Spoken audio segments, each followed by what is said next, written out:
भारतीय समाज समय के साथ परिवर्तनशील रहा है, जिसमें समय समय पर परिवर्तन देखने को मिलते हैं। जिस प्रकार कहा जाता है कि परिवर्तन प्रकृति का नियम है, उसी प्रकार भारत की विविध जलवायु, भौगोलिक स्थितियाँ, आर्थिक परिदृश्य, शासन प्रशासन की व्यवस्थाएं ने भारतीय समाज में आमूलचूल परिवर्तन किए हैं।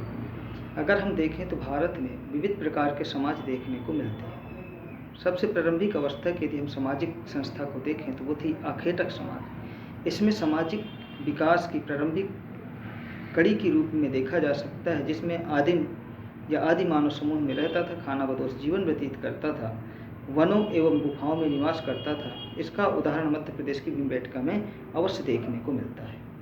इसके उपरांत जो समाज की दूसरी स्थिति आई वो थी पशुपालक समाज। आदिम जीवन के उपरांत आदि मानव ने उपयोगी पशुओं को पालना शुरू किया। ऐसे पशु जो उनको लगते, सर्वप्रथम मानव ने कुत्ते को पालतू बनाया,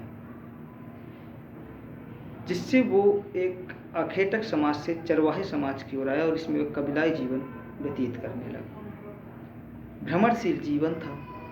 सामाजिक संस्था का धीरे धीरे उत्तरोत्तर विकास हो रहा था और इस विकास की कड़ी में वह एक आखेटक समाज से निकल करके पशुपालक समाज के रूप में आया था, जिसमें उसकी निर्भरता शिकार के अतिरिक्त अब पशुओं पर बढ़ गई थी और इससे उसके अंदर पर्यावरण के प्रति एक प्रेम की भावना जगी, जो थी पशु प्रेम। जो पशु के प्रति पहले पशु को देख करके मार दिया करता था, पशु के प्रति एक हिंसात्मक हो जाता था, लेकिन जैसे ही उसको ये समझ में आया कि पशु भी उपयोगी है तो पशु प्रेमी बन गए। और इसकी महत्ता और बढ़ गई जब कृषक समाज उत्तरोत्तर या तदुपरांत पशुपालक समाज कृषक समाज में परिवर्तित होता है। तो प्रारंभिक अवस्था के उपरांत जब मानव ने एक स्थायी जीवन को व्यतीत किया, स्थायी बस्तियों की ओर प्रवेश किया, वो था लोहे की खोज।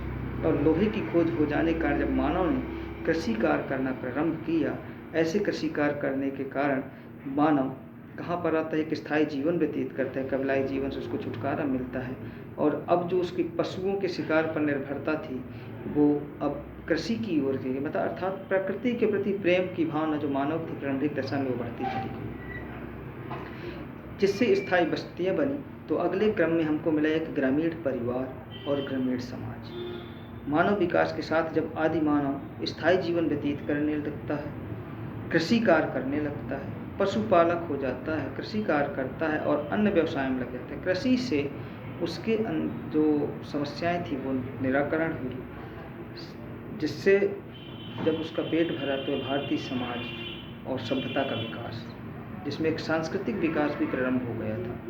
भारतीय ग्रामीण समाज सभ्यता के विकास में आमूलचूल परिवर्तन लेकर आया। इसमें मानवीय मूल्यों का विकास हुआ, नैतिकता का विकास हुआ, जिस जीवन का जिसका पतन वर्तमान में क्रमिक रूप से देखने को मिलता है। ऐसे परिवर्तन हुए जो मानव को अब वर्तमान में दानव बना रहे हैं। शहरी वास्तव में अगर हम देखें तो आधुनिकता से भरपूर अमिट छाप छोड़ते हैं। इनके मापदंड उपभोक्तावादी हैं, भोग विलासिता से भरपूर हैं, देखने को मिलते हैं। शहरीकरण ने मानवीय मूल्यों, पर्यावरणीय मूल्यों, नैतिक मूल्यों का विनाश करते हुए एक नवीन समस्याओं को जन्म दिया है। इसमें अगर हम देखें तो समाज में होते हुए क्रमिक परिवर्तन ने समाज के वैश्विक चिंताओं को जन्म दिया है, जैसे जलवायु परिवर्तन, पर्यावरणीय अपकर्षण, ग्लोबल वार्मिंग, प्रदूषण, जल संकट, मानव और पर्यावरण के मध्य संघर्ष, आर्थिक असमानता, गरीबी, भुखमरी और तरह तरह की बीमारी।